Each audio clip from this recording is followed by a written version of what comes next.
Guys বিয়ার র্যাঙ্কের কিন্তু rank season update করে দেয়, আর যখন আমি সোলোতে মেসেজটা দিতে যাই ঠিক তখন ইনভাইট করে হে আসি পয়টি।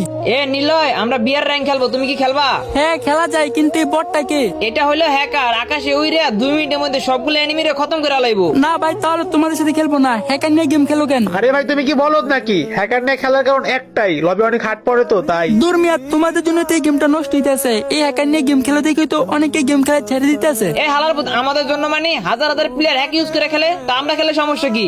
ভাই তুমিই খেলবা কেন? তোমার মতো অনেকে খেলে দেখি এই গেমটা আজ ধ্বংসের পথে। ভাই তুই ক্যান করিস না তো, না খেললে চলো যা, আমরা হ্যাকার নিয়ে গেম প্লে করবো, দেখি কে বাধা দেয়। যাই হোক, তুই যদি আমাদের সাথে রিজন ডান দিতে চাস তাহলে তাড়াতাড়ি রেডি দে। এ চুপ কর, পারলে নিজের জগতে কিছু করিস। এইসব হ্যাকার টাকার নিয়ে গেম খেলার মানে কি? এ ভাই তাতে তোমার কি? তুমিও কি রিজন উঠবা? যদি উঠতে চাও তাহলে আমাকে 10,000 টাকা দাও। আমি তো তোদের সাথে এমনিতেই গেম খেলবো না, আবার নাকি টাকা দিয়ে তোদের সাথে খেলবো। লল। দেখ ভাই, এত কথা বলার টাইম নাই, তুই কি খেলবি? খেলে রেডি দে, নাহলে তুই চলে যা। তুমি কেন বুঝতেছো না? রিজন ডান দিতে হলে অবশ্যই একটা হ্যাকার লাগে, এজন্য ওরা আমাকে হায়ার করেছে, বুঝছো?